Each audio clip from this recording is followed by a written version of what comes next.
Engaging citizens. A game changer for development?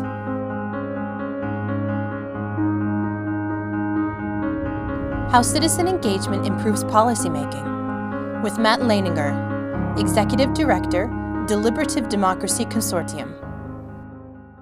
The public problems and policy challenges we face are daunting, but our capacity to address them is greater than ever. Why?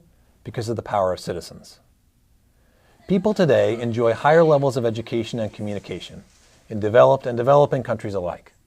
We take advantage of incredible new technologies, and we are more committed than ever to the notion that all people deserve certain inalienable rights. Public engagement in policymaking is the key to unlocking these citizen capacities within government decision-making. Productive engagement comes in two main forms. This is important because even though both forms can affect policymaking, they do so in different ways. The first form is thick engagement, which enables large groups of people working in small groups, usually about 10 per group, to learn, decide, and act.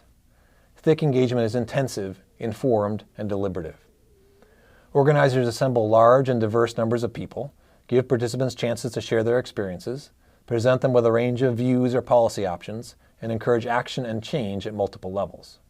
Large-scale public deliberation projects, some online exercises using wikis or crowdsourcing, and the work of budget delegates and participatory budgeting are all examples of thick engagement. Some of these efforts also engage people in helping to implement policies, in addition to making recommendations to government. These kinds of processes have emerged all over the world in the last 20 years, in places as far apart as Porto Alegre, Brazil, and to Portsmouth, New Hampshire, from La Plata, Argentina, to the Leith neighborhood of Edinburgh in Scotland, and from Geraldton, Western Australia, to Nagaland in eastern India. Thin engagement is faster, easier, and potentially viral. Before the internet, signing petitions and filling out surveys were the most common kinds of thin engagement.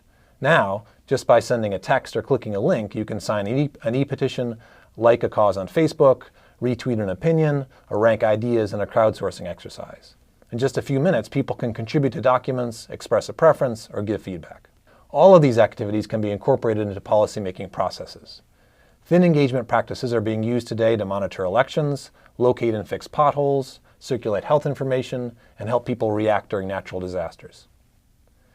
Thin engagement practices have also been used all over the world, from Kenya to Brazil and from Copenhagen to Brooklyn. The most promising direction for innovation may be to find ways of combining the best features of thick and thin engagement. In the United States, President Obama's National Dialogue on Mental Health is one example that has successfully combined large deliberative forums, small group meetings, online connections, and texting. Both thick and thin engagement tactics have contributed significantly to policy outcomes, but generally only when there are large and diverse numbers of people involved. This is an important point. A large critical mass of participants is usually crucial for affecting policy, even when public officials are supportive of the idea of civic engagement. How can engagement improve policymaking? There are several ways. 1. By participating, people become more informed about public issues. Sometimes the broad awareness of a key set of facts, combined with opportunities for people to express their preferences, can swing the pendulum in a policy debate. Thin engagement processes can have this kind of impact because they can spread information quickly and give people easy ways to indicate what they want. 2. Engagement can bridge divides. When engagement brings together citizens on different sides of a policy debate, they can often find common ground, which can break a legislative deadlock. But doing this generally requires thicker forms of engagement that allow people to understand each other better and negotiate about what they want. 3. Engagement increases the accountability of elected officials. Engagement can connect citizens and public officials during the course of an effort and inspire more communication afterward. More importantly, when a critical mass of people are involved, it can build the political will necessary to affect policy. This sometimes even happens in situations where public officials initially reject the recommendations by citizens. In places like Eugene, Oregon in the US, and Coffs Harbour in Australia, public officials eventually change policy in response to public engagement.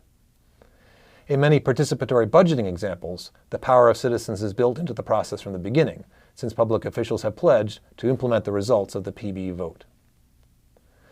There's one final lesson to be learned from the recent history of democracy. Sustained engagement is generally better than temporary engagement. If engagement is built into the way that communities function, if thick and thin tactics are combined in long-term engagement plans, if they are incorporated into the way that governments make all kinds of decisions, They are more likely to influence policymaking, and they also seem to have other positive effects on everything from health to education to economic growth. In Europe and North America, most engagement projects focus on the crisis or controversy of the moment. Most of the examples of sustained engagement are in the Global South. They include long-running practices like participatory budgeting in South American cities and the Gram Sabha reforms in Indian villages. And one secret to their success seems to be that over a period of years, they have been allowed to adapt and grow.